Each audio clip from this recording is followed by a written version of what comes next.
Cred că am pătut față de ei, față de omul pe care l-a bine.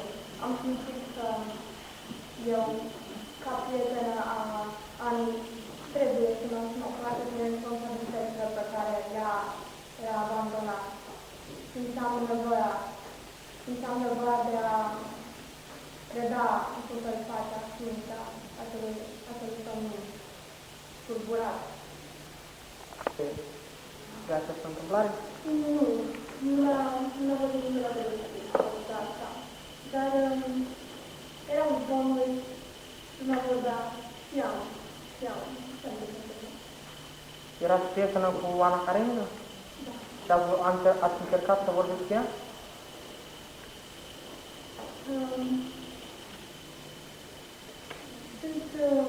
Sunt unele lucruri asupra cărora nu pot să intervin. Sunt unele subiecte care nu pot fi atinse. Evoluția aș fi putut să o conving.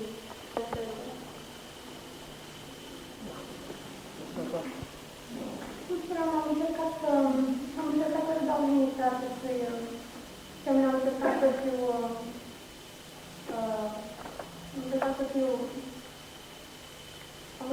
o mamă pentru fiul pe care Ana l-a lăsat în mână. Sau nu neapărat, n-am putut să iau locul. Am încercat doar să-l ajut și să mă ajut de cred ca să-mi dea că acesta avea nevoie de o mamă și în același timp totul avea nevoie de... Da.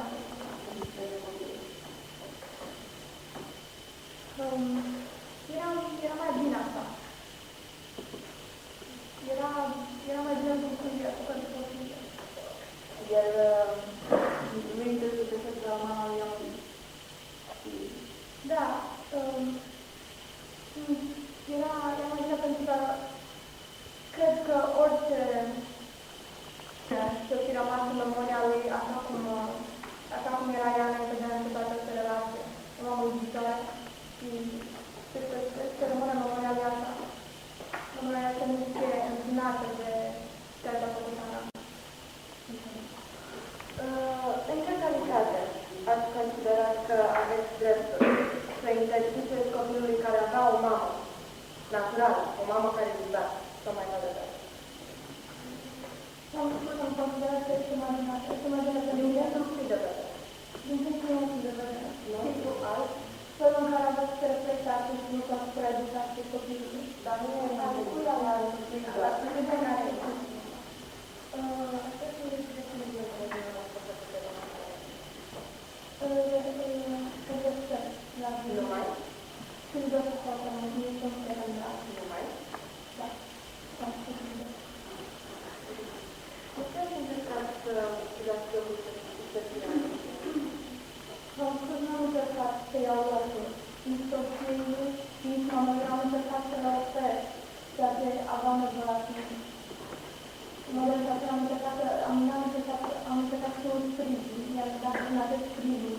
a trebuit să asum într-o oarecare măsură rolul de mamă și de soție, nu făcut acesta nimic.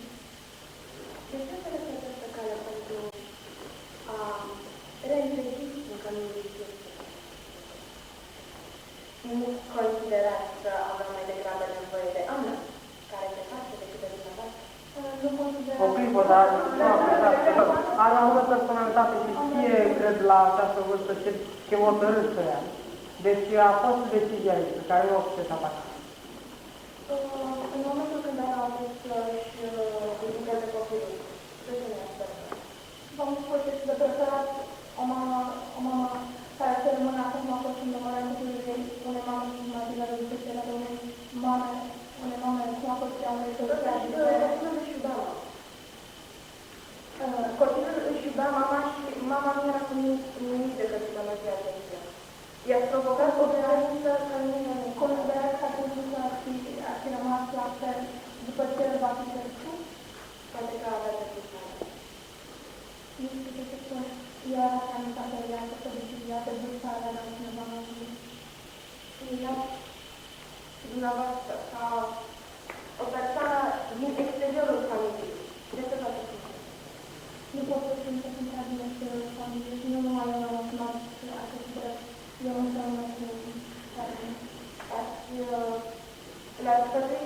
care nu există mult de lucruri. Da, mi se pare un lucru imoral. Și în același timp să împace cu oameni. Da. Ați contribuit la atențirea lucrurilor. Nu am intenționat acest lucru. I-am spus că așa trebuie să facă un bărbat normal, ceea ce este rărit.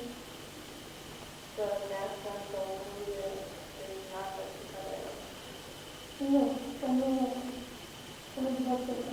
Dar să le spună ca să le dă Dumnezeu și legile bisericii și situația lucrurilor în care erau cu șamănei să și după aceea să măcar să nu să trageți concluzii sau să expuneți situația de față.